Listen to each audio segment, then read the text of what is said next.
À Toukoums, du coup, là, tu vas jouer sur un poste plus offensif, pas pour te déplaire. Tu casses tout, 14 buts en 17 matchs, on n'a pas les assists, tu nous diras. Ouais, Euh, j'étais à 7-8 à 6 par là. ouais, voilà, ça fait beaucoup. Vous gagnez sur des scores fleuves, hein, 11-0, 13-0. Comment tu te sens à ce moment-là, en plus avec ton gars Terence? Bah en fait, honnêtement, ça me fait rire parce que ça me fait penser à l'interview qu'il a fait Dembélé il y a pas longtemps. Ouais. Il dit, ouais, quand il dit il y a des matchs, ouais, dans ce match-là, je suis injouable. Je suis un tout... bah, je sentais ça. Je comprends quand il parle. Parce qu'en fait, c'est vrai. Déjà, en fait, on était trois. On avait un ami à nous, un japonais, Shuma Nagamatsu, qui joue en Ligue 1 Pologne maintenant, qui est monté petit à petit. Il a réussi à arriver en Ligue 1 en Pologne. Et à nous trois, c'était vraiment incroyable. Genre, les gens derrière, c'était défendés et ils nous donnaient la balle. Et devant nous, on faisait la musique. Hein. Tu regardais les vidéos, tu avais l'impression qu'on jouait contre des enfants. Mais en fait, c'est juste que pour nous, le niveau était facile. Mais si tu regardais un match normal, le niveau de certaines équipes était équivalent. C'est juste que nous, on n'avait rien à faire là, tu vois. Hmm. Et de là, bah, voilà, on casse tout. Et franchement, ouais, j'ai kiffé cette année-là. J'ai kiffé parce que, en fait, c'est que des bons moments. On finit champion. Hmm. C'est mon premier titre en pro. Première saison en pro, tu finis champion, tu t'es titré. Qu'est-ce que tu veux de plus? Je mets le plus beau but de l'année. Je suis dans top 3 je crois, meilleur buteur. Je marque même en coupe contre des Ligue 1. J'élimine un club de Ligue 1 qui jouait, c'est des clubs qui jouaient les qualifs Et de. derrière, vous jouez Riga, je crois. C'est ça. Hmm. Avant ça, on joue Ventspils, je les élimine. C'est un club qui Ah jouait les ouais, qualifs effectivement, ouais. d'Europa League. Je marque contre eux, on gagne à 0. Je joue Riga, je fais un gros match, il y a un penalty non sifflé et tout. Bah après, c'est Riga, quoi. C'est comme si tu joues Paris, tu vas pas être avantagé si toi, tu es un club de Ligue 2, tu vois. Ouais, je crois que vous avez perdu 4-0, un truc comme ça. On s'est fait éteindre, tu vois, clairement. On s'est fait éteindre. Mais en Mais première mi-temps, quand il y il y avait avait des chances. penalty. Il y avait peine, on sait Il y jamais. avait penalty. Ouais, voilà, tu vois. À ce moment-là, on avait encore des chances, tu vois. Je crois qu'on perdait un 0 ou je sais plus. Ça pouvait changer le cours du match, mais ils nous ont pas aidés. Et derrière, bah, punition, tu vois, logique est respectée. Parce qu'eux, ils avaient des internationaux, que ce soit lettons, ils avaient des Brésiliens, ils avaient des bons joueurs, tu vois. Donc la logique est respectée, on se fait sortir, mais je fais une saison de dingue, honnêtement. Et bah, de là, moi, je me dis, bah ça y est, c'est parti. De là, c'est parti. J'étais en confiance max. Qui peut me toucher? Personne. Moi, je voulais signer à Riga. Je lui dis à l'agent, amène-moi à Riga. Avec la saison que je viens de faire, euh, je crois que en comptant les coupes et tout, tout ce qu'il y avait au total, j'étais à 18 buts. Et avec les coupes et tout, en coupe et tout, j'étais peut-être à 18 buts, 10 passes D en, je sais pas, en 20 ou Un 21 match, matchs. pas plus, hein. Tu vois? Genre, je vois pas qu'est-ce qu'ils veulent que je fasse de mieux. C'était pas jouable, tu vois. Hmm. Il y avait des vidéos à l'appui. Je sais pas, je peux pas, je vois pas qu'est-ce que je peux faire de mieux. Et l'agent il me dit, vas-y, je vais les contacter et tout. Mais je sais que mon club, ils allaient monter en Ligue 1. Et ils voulaient pas que je signe dans un autre club de Ligue 1. Et c'est là que les problèmes ils commencent. On est Mais champion pareil. 2 mois avant la fin ou un mois et demi avant la fin, on est champion. Le jour du match où ils disent qu'on est champion et tout, on est content, on célèbre et tout. Le lendemain, le président il commence à nous dire, ouais, vous pouvez rentrer en France, toi, Terence et tout. Je dis, qu'est-ce que tu racontes? Il reste un mois et demi encore. Non, mais c'est bon, ça y est, on est déjà champion et tout, on va faire jouer les jeunes et tout, vous pouvez rentrer. Je dis, ah non, non, non, moi je rentre pas, je reste ici jusqu'à qu'on remet la coupe à la fin. Moi, il reste encore un mois de salaire à prendre. tu veux faire tes stats Oh, aussi. Bah ouais. C'est pour ça que tu et joues moi pas je à la voulais, fin. moi, je voulais des stats. Je lui ai dit, moi, il faut que tu as capté. Moi, moi, en plus, je suis quelqu'un, quand je suis en bon terme, je te parle en nature. C'est-à-dire, je dis, moi, il me faut des stats. Là, il y a quelque chose à gratter. C'est ma saison. Tu vois.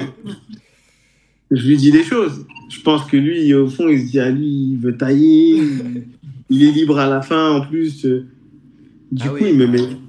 Il nous vire, clairement. On va à l'entraînement le lendemain. Il débarque à l'entraînement. C'est quoi que vous n'avez pas compris? Vous n'êtes plus ici, je sais pas quoi. Je dis, mais t'as pété les plombs ou quoi?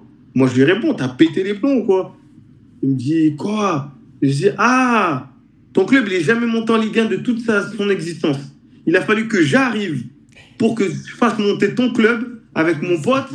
On a fait monter ton club. Et genre, maintenant, aujourd'hui, t'as plus besoin de nous. Il dit, oui, c'est ça, exactement. J'ai plus besoin de vous.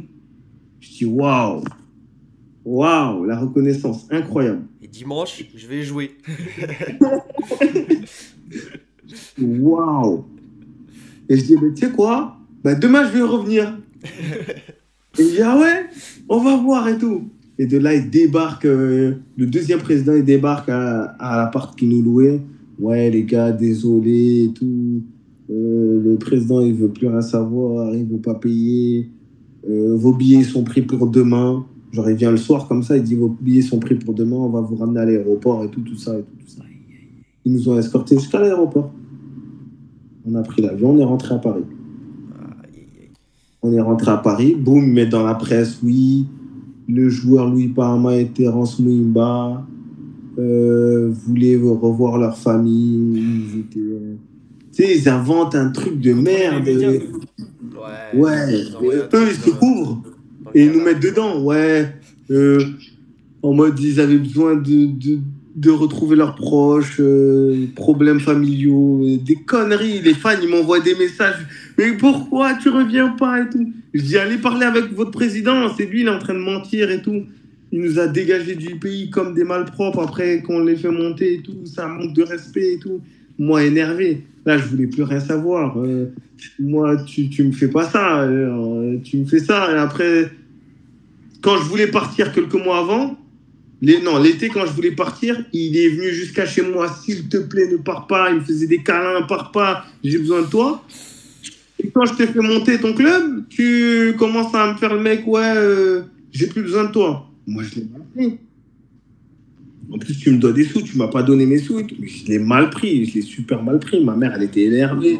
On a vraiment mal pris. Ça a été très, très dur pour moi parce que je me sentais bien et je voulais signer à Riga, sauf s'ils me proposaient beaucoup plus eux, mais je savais qu'ils ne pouvaient pas s'aligner avec Riga. Riga, ça jouait les qualifs d'Europe.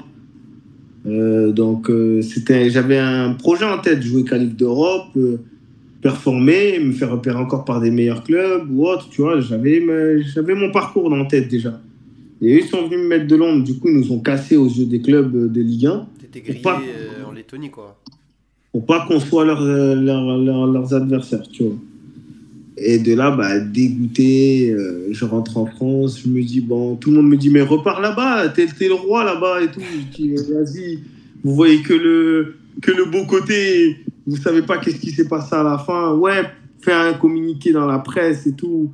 Et moi, je dis, non, en fait, j'étais pas dans celle-là. Peut-être que j'aurais dû, tu vois, ça se serait su qu'il s'est passé quelque chose. Mais moi, j'étais encore trop énervé, mec, mentalité de cité. Je suis rentré à Paris, je dis, vas-y, ils se prennent pour qui? Tu vois, genre, j'étais pas dans la bonne vibe, tu vois. J'étais pas en mode pro. J'ai oublié que ça y est, t'es un pro maintenant, comporte-toi comme un pro. Genre, ne t'énerve pas comme un mec du quartier, genre, tu vois. Moi, pour moi, c'était, ils se prennent pour qui? Ben, ils vont voir et tout ça. Genre, c'était comme ça, tu vois. Mais non, ça paye pas, ça. Mais d'ailleurs, pour faire un petit bilan de ton passage en Lettonie, dis-nous en plus sur la culture foot là-bas. Est-ce que les gens aiment le foot? Est-ce qu'il y a des gens au stade? Et comment le foot letton est? Même dans le froid, il y avait des gens au stade. Les gens, ils aiment vraiment le foot, tu vois. Ils aiment vraiment le foot, ils sont accueillants, ils sont gentils, ils sont reconnaissants. Je parle des fans et tout. Et non, franchement, j'ai passé des très, très, très bons moments là-bas. D'ailleurs, j'ai regardé encore, je parlais avec le président, d'ailleurs, cet hiver, j'ai parlé avec le président, celui-là qui est pas l'autre. Ouais. Celui-là qui est terme. À l'appart. Ouais, le deuxième. Ouais. Je parlais, il m'a dit oh tu vas bien et tout. Je dis ouais ça va et tout. J'ai vu que vous êtes toujours en Ligue 1 depuis que je suis monté. C'est comment et tout. Il m'a dit ouais ça va et tout. Je dis tu cherches des attaquants parce que là je viens de résilier mon contrat en Bulgarie. Il y a du taf. Il dit des attaquants qui vont vite et qui marquent des buts. Bien sûr je cherche toujours. En allusion à la saison que j'ai fait. Et j'ai dit ben vas-y fais-moi une proposition. Parce que il a suivi mon parcours en fait, lui qui me suit sur les réseaux. Et fais-moi une proposition en fonction de combien tu proposes. On voit, tu vois, parce que là, on n'est plus à l'époque de prendre des 1200, tu vois. Ouais. Et rajoute un zéro. et du coup, je me dis, on va voir, tu vois, si ça paye bien. Il me dit, attends, je vois. Parce que maintenant, il y a une nouvelle loi qui est passée en Lettonie. Je crois qu'il faut payer 5 000 euros ou 6 000 euros pour enregistrer en pro les joueurs étrangers. Ils ont une nouvelle loi qui est passée et ça les allume. Du coup, ils réduisent le quota d'étrangers par rapport à avant. Tu vois. J'ai dit, OK, moi, juste tiens-moi au courant parce que cet hiver, j'avais des propositions un peu de plusieurs pays. Tu vois. Donc, c'est un peu ça l'anecdote sur eux. Il y a quand même un bon terme, tu vois. Quand même gardé. Bon, on a bien compris du coup que à ce moment-là, du coup, à peu près hiver 2020, t'étais grillé en Lettonie. Du coup, tu rentres en France, tu décides de retenter ta chance chez nous du côté du Sporting de Toulon, club historique du foot français qui était à l'époque en national, qui était remonté en national, mais qui était en grande difficulté sportive et financière, dernier du championnat. Malgré ça, qu'est-ce qui te donne envie de t'engager là-bas et de tenter de jouer ta carte? En fait, vu que j'ai eu un parcours en France un peu mitigé, je me suis dit pourquoi pas aller là-bas en France, en national, c'est un club en difficulté, sans savoir où j'allais mettre les pieds. Hein. Je me dis, je vais essayer de faire quelque chose et au-dessus de national, c'est la Ligue 2. Donc, je viens de Ligue 2 lettonne, qui n'est pas équivalent à la Ligue 2 française, mais je passe de Ligue 2 lettonne à National 1 en France.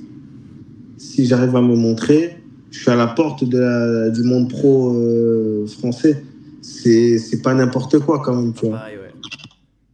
Donc, moi, je vois pas ça comme des difficultés, je vois ça comme une opportunité. Et en fait, pourquoi je vois pas ça comme des difficultés? Parce que je suis en pétard dans ma tête. Je viens de faire une saison où je marche sur l'eau, je marche sur tout le monde. Donc, je suis avec une confiance incroyable. J'arrive à Toulon, je dors chez quelqu'un qui m'hébergeait pour faire l'essai. Je vais, l'entraînement il se passe bien. L'après-midi, après l'entraînement, il me dit je te signe. Ah, t'étais en forme depuis la saison d'avant. Ah ouais, j'étais en pétard. Et en plus, le directeur sportif, il me dit clairement dans les yeux, j'ai vu ton but, coup de cœur. J'ai eu un coup de cœur pour toi.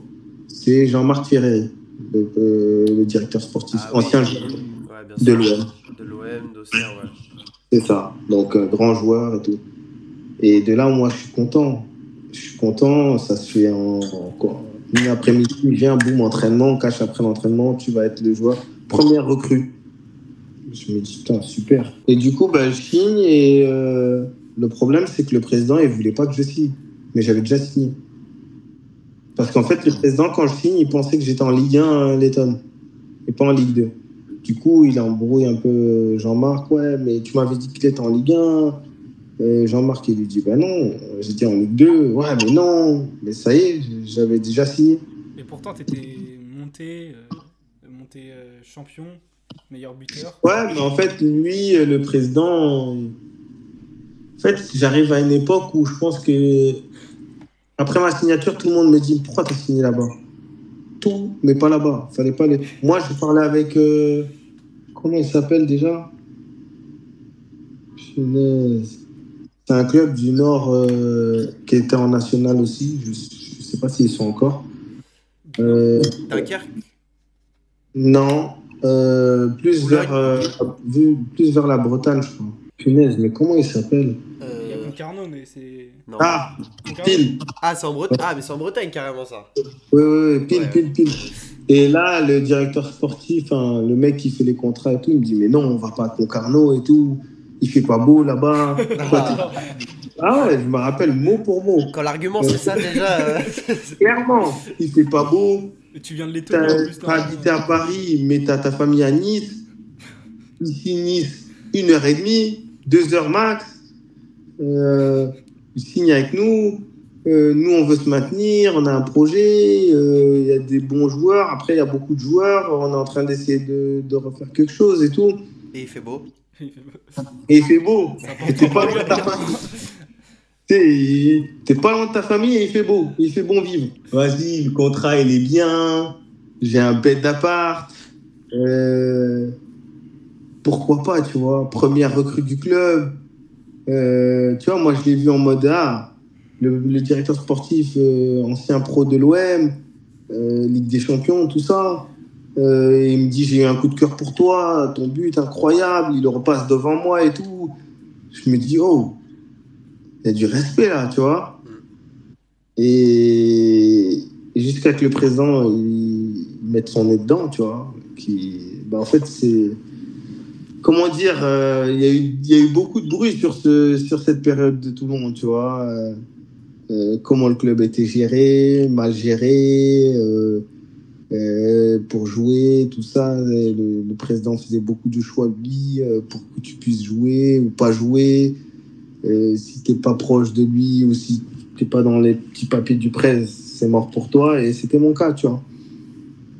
Donc, ce qui devait être un truc magnifique se retrouve à un truc clairement catastrophique. Parce que j'arrive, du coup, je fais une genre de mini prépa avec eux parce que je suis pas qualifié. Du coup, pour moi, c'est comme si j'étais en prépa. Ça se passe super bien. Je joue et tout. On fait des matchs amicaux et tout. Ça se passe bien. Je crois que je monte à QRM avec eux. On fait 8 heures de bus ou un truc comme ça parce que c'était le début des problèmes du Covid. Je vais là jusqu'à là-bas, je peux pas jouer. Mes documents, ils sont pas encore validés. Donc, je crois en père. Il y avait carrément Mambou. Il y avait plein de bons joueurs Mambou qui est à Cannes maintenant. Il y avait plein de bons joueurs. Il y avait Guy Lavogui, Morgane Guy Lavogui. Justement, c'était notre prochaine Ryan Grieb. Ah, Dunkerque. Ouais. Il y avait plein de bons joueurs, mais c'était. En fait, il y avait Yanis Zouaoui. Oui. Non, il y avait des top joueurs. Mais c'est juste que c'était mal géré, en fait.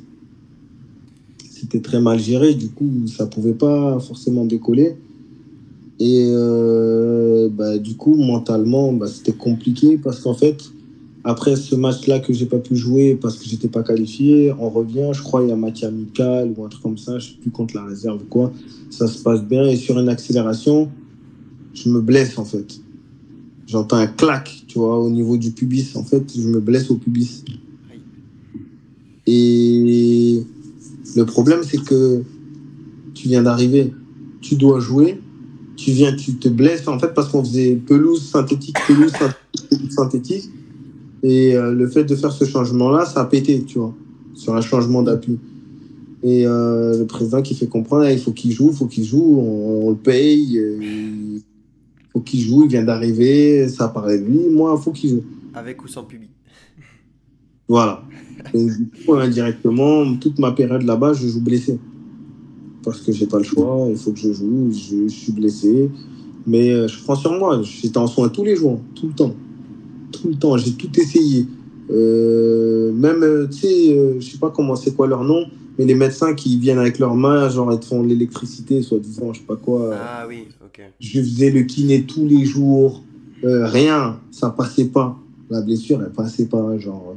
Et puis j'avais pas de repos, je m'entraînais dessus tout le temps. Tu vois, je pouvais pas me relever comme ça. Je pouvais pas faire ça. Pour me lever, je faisais ça.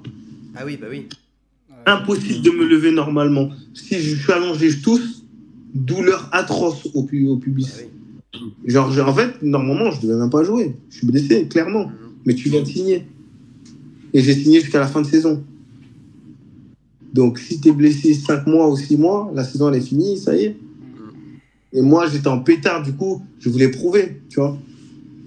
Donc, j'ai essayé de forcer dessus, mais tu cours à une jambe et demie et tout, et ça, tu peux pas montrer ce que tu vaux vraiment. Bah ouais. Mais malgré tout, premier match, on va au Gazélec, t'es titu. Du coup, directement. Je suis blessé, mais j'essaie de me dire, vas-y, pense pas à ta jambe et tout, tu vois.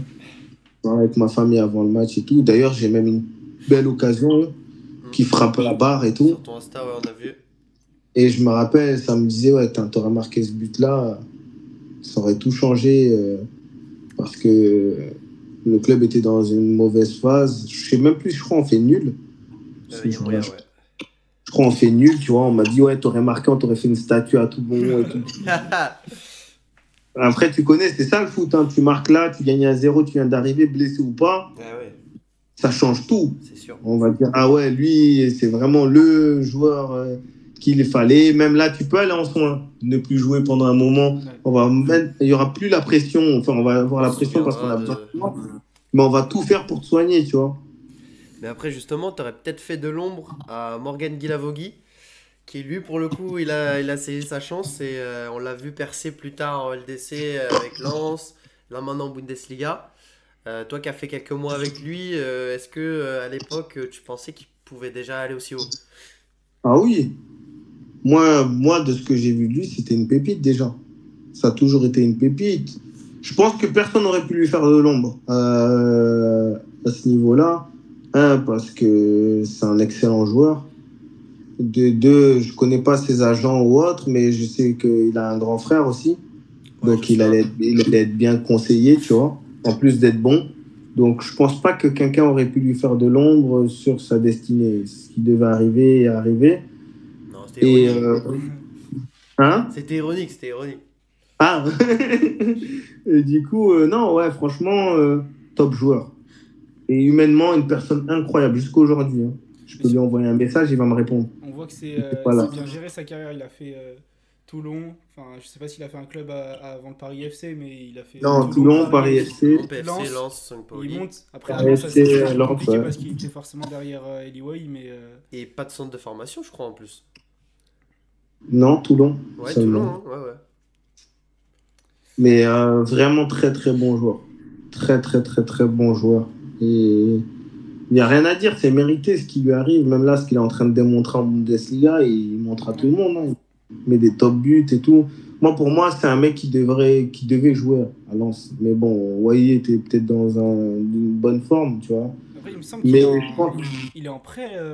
Il est prêté, ouais. Donc, oui, parce qu'il a signé longtemps à Lens. Mais j'espère que quand il va revenir, ils vont lui donner sa chance parce que c'est un top joueur et je pense que s'ils le mettent en confiance et qu'ils lui donnent du temps de jeu, il peut faire des grandes choses. Puis il y a la CAN. Il y a la CAN bientôt aussi. Ouais. Avec la Guinée. Non, je suis en fou, ils sont pas qualifiés, je crois. Je sais pas s'ils sont qualifiés son équipe. Non, je suis un fou, désolé à tous les Guinéens, je crois qu'ils sont pas qualifiés. Ah ouais, ils sont pas qualifiés? Je crois. Hein. Je dis peut-être une bêtise, mais si c'est le cas, bon, désolé à tous les Guinéens qui nous regardent. Mais pour revenir à ta saison avec Toulon, malheureusement pour tout le monde, alors que tu retrouvais le terrain face à Créteil, le Covid tombe et les championnats s'arrêtent. Toulon, bon dernier en N2, descend en N2. C'est quoi le projet pour toi par la suite? En fait, je sais pas, je suis un peu déçu. Et j'étais, clairement, il faut l'avouer, hein, j'ai fait une dépression à Toulon par rapport à la gestion, Pourtant, je m'entendais bien quand même avec le coach. Un jour, il m'a attrapé, il m'a dit c'est pas moi le problème, c'est le président, il veut pas que je te fasse jouer et tout. Donc, tu vois, quand tu te sens que tu es là, mais on te veut pas, mais que même si le coach il veut te donner ta chance, parce qu'il y a des moments où tu vas bien t'entraîner et que peut-être tu mérites, et que ma douleur petit à petit a commencé à s'estomper, même si j'étais toujours blessé, et tu veux prouver en plus, d'où le fait que je m'arrêtais pas, et que tu voulais être payé, vu qu'il y avait beaucoup de problèmes, si tu t'absentes trop longtemps, tu peux ne plus être payé ou autre, ou ça va être galère en tout cas, tu vois. Donc, c'était compliqué, je me disais... Au final, j'ai fait, je crois, 3 ou 4 matchs, après il y a eu le Covid directement. Tu sais pas quoi faire, on a essayé de reparler à Concarneau, On était rentré pour parler avec certains membres de Concarneau. Le problème, c'est que tu as joué que 3 ou 4 matchs en national, pas plein en plus, et manque de peau. Après, il y a eu le Covid, donc on peut même pas vraiment juger, tu vois. Donc, c'est mitigé. Tu as des clubs, en plus, ils demandent, ouais, mais le plus gros problème, c'est que, par exemple, Concarneau, quand ils sont renseignés, ils ont demandé, ouais, ils touchent combien, quand ils ont entendu combien je touchais, parce qu'à Toulon, les joueurs, ils avaient des gros salaires, tu vois. Toi, Euh, t'étais de l'ordre de combien environ, si tu veux pas. En tout cas, à Toulon, je crois les salaires, ils variaient entre peut-être 2005 et 9000. Ah 9 à oui. 10 000. Pour de la nationale. Ah oui, effectivement, on était pas trop mal. Hein. Donc, tu vois. Donc, quand ils ont entendu le salaire, ils ont dit, nous, on ne peut pas se permettre. En national, tu avais des joueurs, ils touchaient des 1000, 1004, 1005. Hein. Ouais, Ouais. Concarneau, Non. c'était pas le club le plus riche parce qu'ils ont eu des galères pour faire. Ils n'avaient le pas stade et tout. financièrement, ils n'étaient Ils pas jouaient même bien, pas dans tu leur vois. stade en Ligue 2. Donc. Ouais, l'année dernière. Ouais. Ils n'étaient pas bien, tu vois. Donc, si tu viens, tu commences à dire, ouais, 3-4 balles, Concarneau, ça passe pas, tu vois ce que je veux dire. Donc, il y en a même, ils fuyaient. Ils ne s'adressaient même pas à moi. Ils demandaient combien ils touchent. Ah, ok, merci, au revoir. Tu vois. Et t'étais prêt à voir Bah, baisser le personnellement, salaire j'aurais baissé mon salaire. Si on me dit que tu vas là-bas et tu joues, par exemple, à Concarneau, j'aurais baissé mon salaire et je serais allé pour jouer. Parce que mon but, c'était de jouer et de me montrer en France, à la base, avant que j'essaie de renoncer à l'idée de jouer en France. Tu vois. Mais surtout que je me trouvais incompris parce que, comme je t'ai dit, j'ai eu la blessure, j'ai eu la pression du président, j'ai eu la dépression. T'as même pas eu le temps de dire tu vas prouver plus que ça parce qu'il y a eu le Covid. Derrière, on va dire, je fais une erreur, mais la personne qui me sort de Toulon, il m'emmène ailleurs parce qu'il connaissait bien, et il avait ramené Anelka et tout. Du coup, il m'a ramené dans le wagon.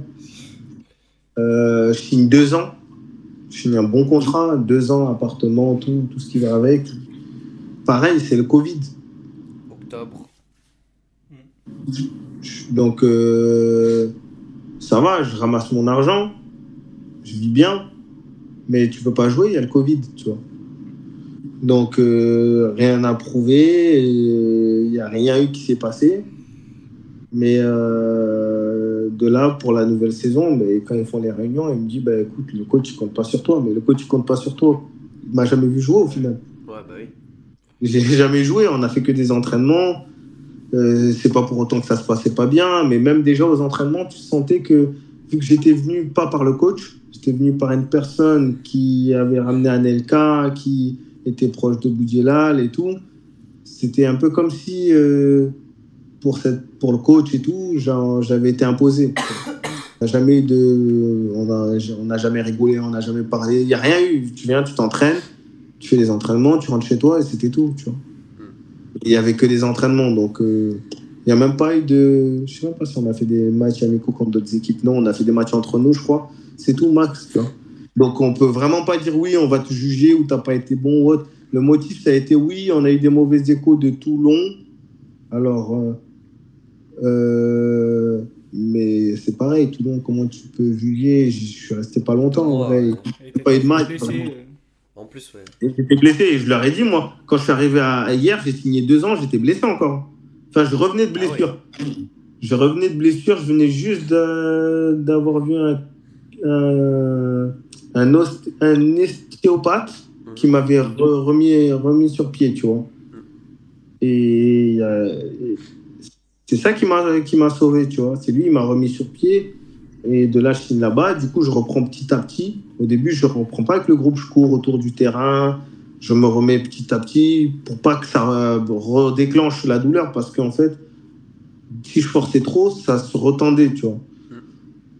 Donc, au final, il ne m'a pas vu. Ils ne m'ont pas vu. Le motif, c'est ouais, on a eu des échos à Toulon. Ça ne s'est pas bien passé. Je ne sais pas quoi. Il ne s'était rien passé à Toulon. En fait, c'est juste qu'ils cherchaient un motif pour casser mon contrat parce qu'il y a eu le Covid, ils ne m'ont pas vu, mais ils avaient déjà leur plan en tête. Boudjela, il avait ses plans, il voulait ramener des Marvin Martin, tu vois, il voulait me ramener des grands. Qui est coach aujourd'hui d'ailleurs, je crois, là-bas. Sûrement, je n'ai pas suivi la suite. Mais en gros, il voulait ramener des gros noms et le projet de monter le plus vite possible. Mais moi, j'étais sous contrat. Donc, ça veut dire que son seul objectif, c'était d'essayer de me dégoûter pendant la discussion pour que je parte de moi-même, tu vois. Et au final, j'avais un agent à cette époque-là qui a parlé avec eux. J'ai dit, tu sais quoi, moi, je suis fatigué de Toulon hier, de la mentalité de là-bas. Je parle pour le foot, personnellement. C'est véreux, tu vois. Donc, faut que je sorte de là. Et tout le monde m'a dit, pourquoi t'es allé là-bas? Là-bas, quand t'es pas de là-bas, c'est pas facile, tu vois. C'est pas pareil. C'est pas l'OM, mais tu vois, quand les joueurs te disent à l'OM, il y a une pression spéciale, il y a un engouement spécial, il y a une gestion spéciale, ben, c'est un peu pareil, même dans les clubs de plus bas de tableau, juste que quand tu es chez eux, c'est pas pareil que quand tu es un étranger ou quand tu n'es pas de chez eux, on te traite pas pareil, tu vois. C'est la mentalité de la région, quoi. C'est ça, exactement, clairement. Donc, voilà, c'est pour ça... C'est pour ça que tu fais un an sans jouer, du coup, après ça, quoi. Ouais, parce qu'en fait, je sais plus trop quoi faire. Je me dis, bon, déçu énormément. Il y a le Covid, du coup, je fais rien. Ouais, d'abord 6 mois, puis un an, jusqu'à Monaco. C'est ça. Donc, de là, je me dis, qu'est-ce que je vais faire et tout. Et donc, du coup, en fait, sur la fin des 1 an, je laisse passer 6 mois. 6 autres mois, et en fait, les 6 derniers mois, je m'entraîne avec Monaco. Ouais. Mais que pour garder la forme, tu vois.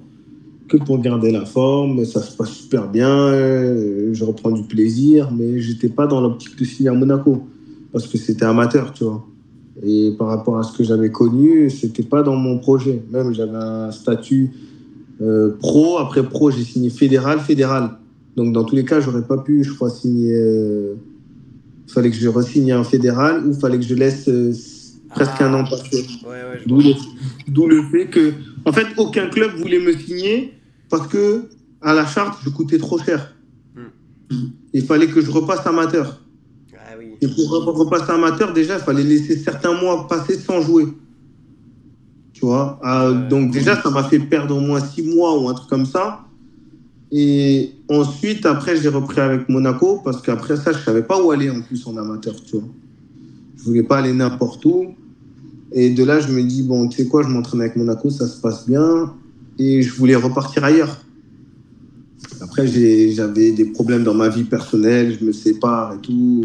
Du coup, mentalement, j'étais un peu pas bien. De là, je calcule pas trop jusqu'à peut-être... 12-13 août, je me dis, oh, ressaisis-toi, t'as vu, ta vie, elle continue, quoi. C'est pas une relation qui va bousiller toute ta vie, tu vois. Donc, je me dis, bon, il faut que je trouve un club, mais on est le 13 août ou un truc comme ça. Hors période. Hors période, même si je voulais retrouver un truc en pro ou quoi, physiquement et tout, j'étais pas dans le mood, c'était pas bien, j'étais en dépression et tout, donc...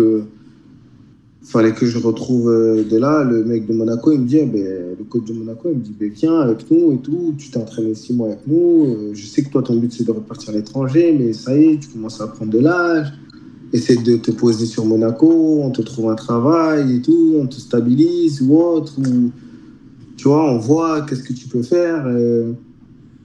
Si tu fais de bonnes performances et tout, tu peux même aller dans le groupe élite, parce que dans le groupe élite, il y en a, ils sont pros, et qui encadrent les jeunes et tout, tu vois. C'est ça, on se pose la question, c'est cette année qui a sonné la dissolution de l'équipe B de Monaco, reléguée de la N2 à la N3 et à la création du groupe élite, si je ne me trompe pas. Ce qui a fait que l'équipe C était en R1 devient l'équipe B, celle où tu évolues du coup. Et du coup, à quoi servait cette équipe concrètement? En fait, moi, à la base des bases, le vrai projet, pourquoi je signe à Monaco, c'est parce qu'on me dit l'équipe, elle descend en N3. Et en N2, ils avaient signé, je crois, crois, 2 joueurs. Ouais, ils avaient signé 2 joueurs pro pour encadrer un peu l'équipe et se montrer aussi, tu vois. Donc en fait, moi, mon but, quand je parle avec eux, c'est si l'équipe reste en N3, l'objectif, c'est que je joue avec la N3 pour aider le club à remonter en N2. Donc, et que même si je dois signer amateur, c'est pas grave. Mon but, c'est juste d'engendrer des matchs avec la N3, rejouer en gros sous un statut. Et moi, j'avais juste besoin de jouer à Monaco avec la réserve des pros pour rebondir à l'étranger. Parce que dans ma tête, j'avais l'optique de repartir à l'étranger. De là, je signe. Mais il s'avère qu'il supprime, comme tu as dit, il supprime l'équipe de N3. Et ça devient élite. De là, je suis niqué, hein, excuse-moi du terme. Parce que c'était pas mon but d'aller jouer en R1. Ouais, bah oui. C'est inconcevable. Après, là où tu es passé, National, Ligue 2, des trucs comme ça, qu'est-ce que tu vas aller faire en R1? Sauf si tu arrêtes, tu vois. Mais mon but, c'était pas d'arrêter. Donc, c'était pas du tout ce qui était prévu. Mais ça y est, tu as signé, c'est fait, c'est là. L'élite, j'apprends qu'il n'y a pas de match officiel, que des matchs amicaux. Donc, si je joue avec eux, même s'ils me disent de jouer avec eux, au final, pour un joueur de mon âge, ça ne servait strictement à rien. Parce que c'est pas reconnu. Tu peux avoir des vidéos, mais c'est pas reconnu comme un joueur qui a fait une saison. Donc il valait mieux de jouer des matchs officiels avec la R1 parce que c'était reconnu. Du coup, tu avais beaucoup de joueurs élites qui jouaient en R1 pour pouvoir indirectement avoir des stats ou pour pouvoir montrer qu'il y avait un suivi, tu vois. Parce que le groupe élite, c'est bien que pour les jeunes, pour se montrer, parce que tu joues contre d'autres groupes élites. Et tu peux signer dans d'autres clubs ou même tu peux performer pour après aller avec les pros. Mais quand tu regardes bien, au final, dans le groupe élite, il faisait que quelques entraînements avec les pros. Mais au final, il n'y en a pas qui est monté jouer les matchs avec les pros. Tu vois. Il y avait des mecs qui étaient pros, mais qui ne jouaient pas avec les pros. Donc, il y en a même, je crois, ils ne sont jamais entraînés avec les pros. Tu vois. Pourtant, ils étaient pros. Là, cette année, il me semble qu'il n'y a que les Simon Broberry, etc. Je crois qu'ils ont commencé avec le groupe Elite, il me semble. Mais c'est quelques-uns, quoi. C'est vraiment que les cracks. Et Dan Diop l'année dernière et tout. C'est ça. T'avais très peu de joueurs et très peu d'ouverture au final. Donc de là, je me dis, putain, fais chier. J'ai pas signé à la bonne période parce que moi, il y avait mon pote Anthony Ranieri, qui est un très bon ami à moi, qui a joué aussi à Toulon. Quand je suis arrivé, il arrive aussi à Toulon, qui était formé à Nice, qui a joué en pro à Nice, et qui a signé à Monaco l'année d'avant que je reparte à Monaco. Il a signé à Monaco, je crois, après Toulon, il signe à Monaco avec la N2, quand il descend. Tu vois. Et moi, je voulais faire en fait comme lui. C'est par rapport à ce que j'ai vu qu'il a fait. Ils l'ont pris, il a signé. Il a joué avec la N2. Il était plus vieux que les autres, mais son but, c'était un peu de t'encadrer dans l'équipe. Et tu peux rebondir, ou si tu arrives à faire quelque chose de bon, boum, tu vois. Je crois qu'il n'avait pas un contrat pro, mais il était avec le groupe, tu vois. Mais moi, je voulais faire la même chose, avant d'apprendre que la N3, elle est supprimée. Malgré, du coup, une saison pourtant complète de ton côté avec le brassard, je me rappelle plus si c'est cette saison-là où ça descend en R2 ou pas. Bref, tu te questionnes sur ton avenir à la fin de la saison et tu décides de tout couper avec le foot en 2023 pour essayer le MMA. Du coup, dis-nous pourquoi tu prends cette décision-là et dans les grandes lignes, comment ça s'est passé pour toi en MMA. Alors, on n'est pas des spécialistes, c'est histoire d'avoir un peu un ordre d'idée. En fait, j'étais déçu du foot par le milieu du foot, en fait. J'étais vraiment déçu, clairement, par comment c'était devenu, la gestion. Tu pouvais être tout en haut et te retrouver tout en bas. Et des fois, ça a été ma faute, tu vois. Tu te blesses au mauvais moment, vas-y, c'est ta faute, tu vois. Comme à Toulon, j'étais bien et je me blesse. Du coup, j'ai pas pu montrer ce que je voulais montrer. Donc, indirectement, j'ai pas voulu me blesser, mais c'est moi, tu vois. Donc, ok. Mais il y a des moments où ça se passe bien et on ne te donne pas ta chance, comme on a pu voir sur la Lettonie, où tu pètes tout et derrière ça ne suit pas. Ou des clubs où ça se passait bien et derrière tu ne signes pas. Donc j'étais vraiment dans un ras-le-bol, tu vois. Je ne savais plus trop quoi faire. Et puis j'étais dans une partie de ma vie où, comme je sortais de dépression, je voulais tourner la page sur beaucoup de choses. Et je me dis pourquoi pas. En fait, je trouvais du plaisir et indirectement, dans ma personne, j'extériorisais, je pense. Tu vois. Et après, moi, j'avais fait du judo plus jeune, grâce à mon père et tout. Ouais. J'avais été champion de Côte d'Azur, champion de karaté. Hein? Pour pas avoir peur de tomber. Ça t'a aidé. Exact. J'étais champion de Côte d'Azur, champion sur Nice. Je devais faire les championnats de France et tout. Donc, j'étais plutôt bon au judo, tu vois. Après, il a fallu faire un choix en grandissant. J'ai choisi le foot. Mais donc, j'avais des facilités au MMA quand je suis arrivé parce que moi, j'avais des bases de judo, tu vois. Donc, tout ce qui était corps rapproché ou même au sol, parce que j'avais fait du jiu-jitsu brésilien et du self-défense aussi. Parce que vu que j'étais bon au judo, je m'entraînais avec le coach 1 heure avant, 1 heure après. Et moi, très très jeune, je sais pas, peut-être 12 ans ou 13 ans, j'étais ceinture verte, 2 barrettes et je pouvais pas passer marron. Ou 3 barrettes, je sais plus. Et je pouvais pas passer marron et noir parce que j'avais pas l'âge, il fallait avoir 16 ans. Donc c'est aussi ça qui m'a fait lasser le judo parce qu'en fait, j'étais bloqué, il fallait attendre d'avoir un certain âge pour pouvoir... T'allais pas être au final à 14 ans, 13 ans, ceinture noire, tu vois. Genre, ça n'a pas de sens. Mais j'étais en avance, donc... Quand je suis parti au MMA, j'ai pu gérer facilement... mon adaptation. Après, en étant sportif de haut niveau, physiquement, j'étais bien, tu vois. J'étais bien, je travaillais beaucoup, je m'entraînais 2 fois par jour. Du coup, il y avait mon ami Editis aussi, qui était inscrit à la même salle. Et je prenais du plaisir et j'avais commencé à m'entraîner pour me préparer pour faire une carrière, tu vois. Enfin, une carrière, grosso modo. Je voulais faire tout donner pour essayer de réussir en MMA, quoi. C'est ça, mais en fait, c'était plus dans le sens que quand je fais des choses, je les fais pas à moitié. Donc, quand je me suis renseigné, j'ai vu qu'en fait, pour être pro en MMA, c'est pas comme au foot. Tu peux faire de l'amateur et tu décides de passer pro quand tu veux passer pro. Mais là, ce que j'aimais, c'est que c'était que toi. C'était pas une équipe, c'était pas oui, mais lui. Non, si t'es fort, tu finiras par te faire remarquer ou parler de toi, tu vois. Et moi, c'est ce que j'ai commencé à faire à la salle. Je commençais à me faire remarquer. Et je voulais m'inscrire pour passer le diplôme pour pouvoir faire des tournois amateurs en France, tu vois. Et du coup, je faisais ça. Et quand mon pote il m'a appelé, Massif Eknous, le directeur sportif du RC Grasse, pour me dire ouais, c'est dommage que tu arrêtes et tout. Je crois que c'était fin octobre ou début novembre. Si tu veux, viens à Grasse. Tu viens, dans un premier temps, viens, entraîne-toi avec la R1, juste pour que toi, tu saches ce que tu veux. Est-ce que tu veux reprendre le foot ou non?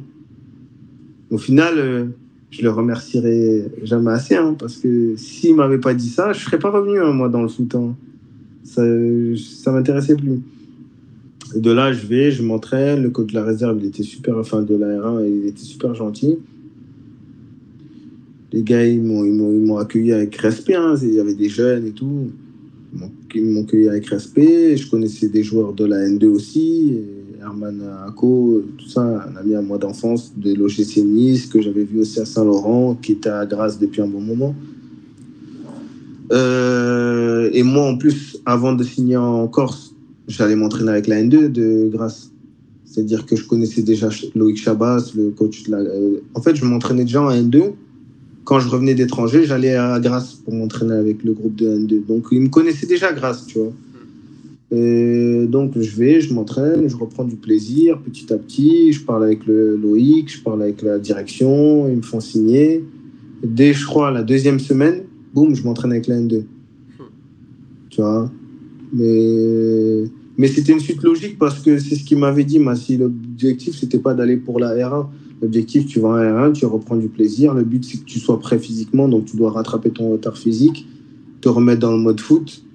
Et l'objectif était pour janvier intégrer la N2, tu vois, pour finir la saison avec eux. Si physiquement, j'étais bien et si je faisais des bonnes choses, tu vois. Si je faisais des bonnes choses.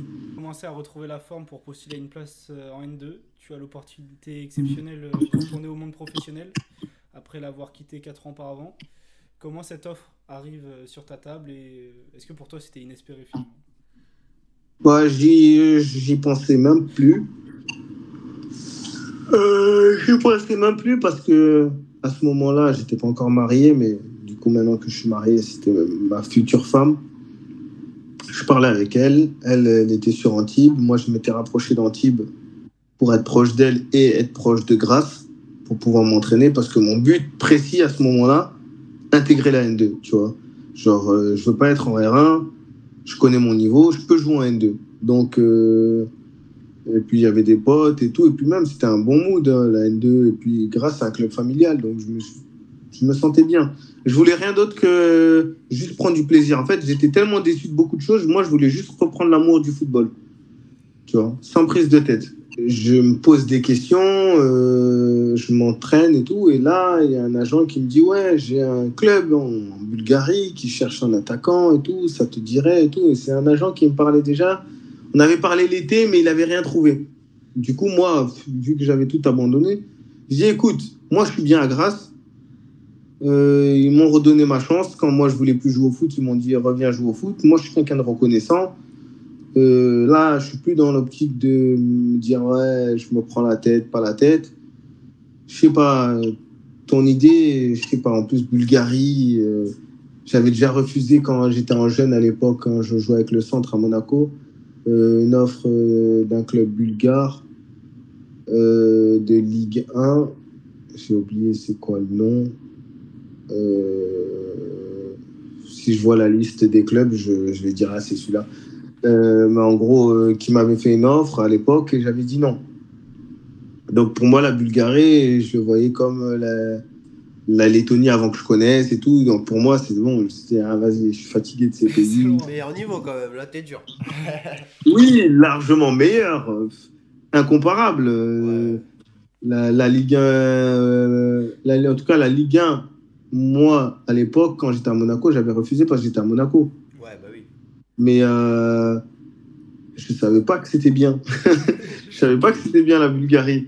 Et la Ligue 2 bulgare, bah, je connaissais pas. Donc moi, je me suis dit, Ligue 2 bulgare, si c'est comme la Ligue 2 lettonne, ça va être bien. Mais si c'est pour me prendre des prises de tête, les problèmes, flemme. Je suis bien à Grasse, je reste à Grasse, tu vois. Ouais. Il me dit non, écoute-moi, sous-estime pas que lui, c'est pas un vrai agent à la base, c'est un joueur qui a évolué là-bas en Bulgarie, que tu peux rebondir. Je dis, mais t'as vu mon âge et tout? Il me dit, non, ils s'en foutent. Tu nous parles de qui là, du coup? Wilfried Grimaud. Okay. C'est un joueur, mais qui place des joueurs aussi en Bulgarie, tu vois. D'accord. Okay. Et de là, je lui dis, ben écoute, tu sais quoi? Envoie-leur la vidéo et après on voit. Il envoie la vidéo, le club, ils disent, on veut le voir. Je dis, comment ça, ils veulent me voir? Il dit, ouais, même demain, après-demain. Je dis, oula, ça sent pas bon son truc. Ils sont trop excités à mon goût. Qu'est-ce qui se passe là? Ils disent, oui, on veut voir si ce qu'on voit sur les vidéos, c'est vraiment vrai. Donc, je crois que c'était des vidéos de Lettonie et des vidéos de peut-être une ou deux de Toulon. En gros, plus Lettonie, je pense. Tu vois. Ça date un peu. Ouais, oui, ça faisait longtemps. Je me dis, ouais, des vidéos de pro qui datent. Ils disent, ouais, mais s'il arrive à faire ça là, maintenant, nous, on le prend. Donc, de là, je dis, tu sais quoi, j'appelle Grasse, je leur explique à tous, merci pour tout et tout. Là, on me propose un essai en pro. Ah ouais, ouais, incroyable. Bah, à mon âge, si je ne le saisis pas maintenant, vaut mieux arrêter, tu vois. Et ils me disent, ouais, c'est vrai, t'as raison. Tu sais quoi, t'es sous licence avec nous, va voir, tu vois, et tu nous dis, si t'aimes bien, tu signes, si t'aimes pas, ben... tu reviens, là, t'es le bienvenu. Donc, je vais sans pression. sans pression, je m'entraîne. Le premier entraînement se passe super bien. On fait un mini-jeu, je marque beaucoup de buts. Tout se passe bien, le coach il m'aime beaucoup. De là, on va jouer une Ligue 1 roumaine. Je fais un super match et tout, je marque un but, il annule. Mais super match, une grosse prestation. Il annule pourquoi? En fait, il annule parce que le ballon il rentre, tu sais, on jouait, c'était comme du verglas, il neigeait de fou. Le ballon il rentre, il passe la ligne, et le goal il la ramasse à l'intérieur, et il se lève et il joue. Tu vois, vite. À l'intox. À l'intox. Tu vois, et vu que c'est un match amical, genre c'était pas trop surveillé, il fait comme s'il n'y a pas, et je dis, oh, moi je célèbre et tout. Je célèbre et tout, et il dit non, pas but et tout, l'arbitre il veut pas donner le but, dégoûté et tout. Mais les coachs et tout, ils avaient tous vu, donc ça va, ça se passe bien. De là, ils me disent, ouais, on le veut, on le garde et tout. Le coach, il met pression, il faut que je signe rapidement avant que d'autres clubs me voient en Bulgarie. Et de là, il me signe. Moi, je veux signer 6 mois. Il me disait, ah non. Signe 1 an et demi, clause libératoire, 100 000 euros. Je dis, oula, mais qu'est-ce qui se passe? J'avais rien. Qu'est-ce qui se passe? Nous, on dit non, 100 000, c'est trop. Vous avez vu l'âge que j'ai. Qui va venir mettre 100 000 et tout? Et puis, j'ai même pas joué. On sait même pas ce que je vais faire dans le championnat. L'agent, il leur dit ça comme ça. Ils disent, bon, ok, on baisse à 60 000. Et l'agent, il dit, ok. Je dis, mais gros, 60 000, qui va mettre 60 000? Et il faut que je marque combien de buts pour que quelqu'un vienne payer 60 000? Et il dit, non, vas-y, t'inquiète et tout. Vas-y, dans tous les cas, on va partir cet été.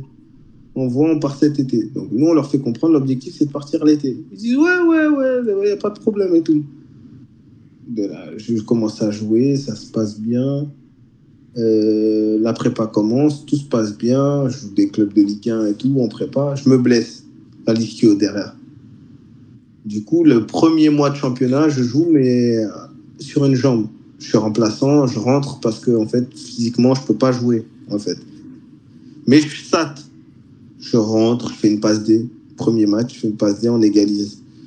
Deuxième match, deuxième ou troisième match, je marque. Je rentre, je marque. Donc de là, ça me lance, tu vois. J'ai compté, je crois, première moitié de saison, t'es 12 matchs, 5 buts, 4 passes D, il me semble. C'est ça. Tout le monde parle de moi. Si tu fais que des entrées en plus, c'est... Le premier mois, je fais que des entrées. Enfin, le premier mois, donc sur les 12 matchs, il y en a au moins 4, je fais que des entrées. Et le reste, après, je suis titulaire. Tu vois. Et en vrai, je sauve le club parce qu'ils étaient pas relégables, mais ils étaient pas très loin. Et on jouait des grosses équipes qui étaient Septembre, qui étaient dans le haut tableau, qui est monté. On jouait Varna, on jouait des grosses équipes de devant, tu vois. Donc, on avait plus de chances de peut-être pas gagner et ça allait être dur pour se maintenir. Au final, c'est là où je performe le mieux. Je marque des buts, je crée des pénaltys, je fais des passes D. Je fais la différence dans les gros matchs. Et du coup, ça commence à parler de moi aux infos. Enfin, un truc qui est comme Canal Football Club là-bas. Ça parle beaucoup de moi dans le pays, dans les journaux. Et ça commence à dire, le Dounaf Club a fait un pari gagnant en prenant un joueur dans une division amateur. Ah, ça. Mais ils oublient que j'ai joué en pro. Ils connaissent pas mon parcours. Ils ne s'attendaient pas à voir un joueur aussi fort qui venait de Grasse, tu vois. Mais c'est juste qu'en fait, j'ai pas eu les bons... Je suis pas passé par forcément le bon chemin, au bon moment, aux bons endroits, tu vois. Et là, ils m'ont donné ma chance, donc je l'ai saisi. Après, en soi, ça reste un pari quand même, parce que sur le papier, ils ont signé un combattant MMA, quand même. En fait, sur le papier, comme ils m'ont dit plus tard, ils m'ont dit, tu sais que sur le papier, à la base, on devrait même pas te signer. Parce que tu n'étais plus en activité. Ouais. On a pris un joueur, au final, j'avais fait quoi? 2 matchs en R1 avec Grasse. C'était récent, hein, les matchs. Jusqu'à novembre, j'avais pas joué de match. Je faisais même pas du foot, tu vois. Et sur mon CV, en fait, ça colle pas. C'est la saison en Lettonie, en fait, qui t'a... Ouais, la C'est saison... juste grâce à la saison en Lettonie qu'ils ont voulu me voir. T'imagines? Une saison en pro qui a fait qu'ils ont voulu me voir 4 ans après. Et ouais. Après, tu as eu une occasion en pro, tu l'as saisi comme ça et tu fais une saison comme ça et ils ont envie En fait, c'est ça, regarde, on m'a donné la chance en Lettonie, je l'ai saisi. on m'a donné la chance en Bulgarie, je l'ai saisi directement. Derrière, j'ai des clubs de Ligue 1 qui étaient intéressés par moi. Bah, mon club, il me bloque, clairement, parce que... Pour 6 mois. Et je repars pour 6 mois, mais déçu, dégoûté, parce que là, moi, j'avais encore un nouveau projet, du coup. J'ai tout cassé en Ligue 2. Je le disais clairement, même quand on m'interrogeait, je veux la Ligue 1. Tu vois, je suis sûr de moi, je sais que j'ai le niveau haut, je peux faire des grandes choses en Ligue 1 ici. Et il y a des top clubs en Bulgarie. Tu as des gros clubs, tu vois. Faut pas négliger. Donc, tu vois, donc je me dis, si je suis en Ligue 1, ça peut aller très vite, parce que quand tu es en Ligue 1 là-bas, tu peux te retrouver dans des clubs qui jouent l'Europe, même si c'est en dehors de la Bulgarie, tu peux signer des bons contrats, tu vois. Donc quand il me bloque, je la prends là, tu vois. Parce que j'étais proche du club, mais indirectement, je deviens un ancien en 6 mois, tu vois. Je deviens un cadre, un ancien du club. Rapidement, sur ces 6 derniers mois, du coup, ça se passe comment pour toi?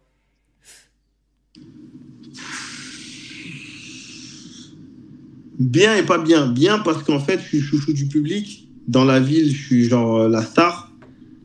Je suis aimé de tous. Je peux faire ce que je veux. Le coach, c'est comme mon père. On a lié une amitié comme mon père. Donc vraiment, je pense que... Moi, je leur ai dit au club, au président, si vous me donnez un gros contrat, chose que je sais que vous ne pouvez pas par rapport aux finances du club et tout, je signe à vie. On signe là aujourd'hui. Contrat à vie, je ne pars plus.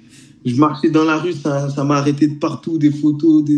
J'étais genre le Mbappé de chez eux. Des comptes fans et tout sur les réseaux, on a vu. Ouais. Incroyable, genre j'avais jamais vécu ça. Ils m'ont donné de l'amour dans les interviews, je le disais. J'ai l'impression d'être né ici et grandi ici.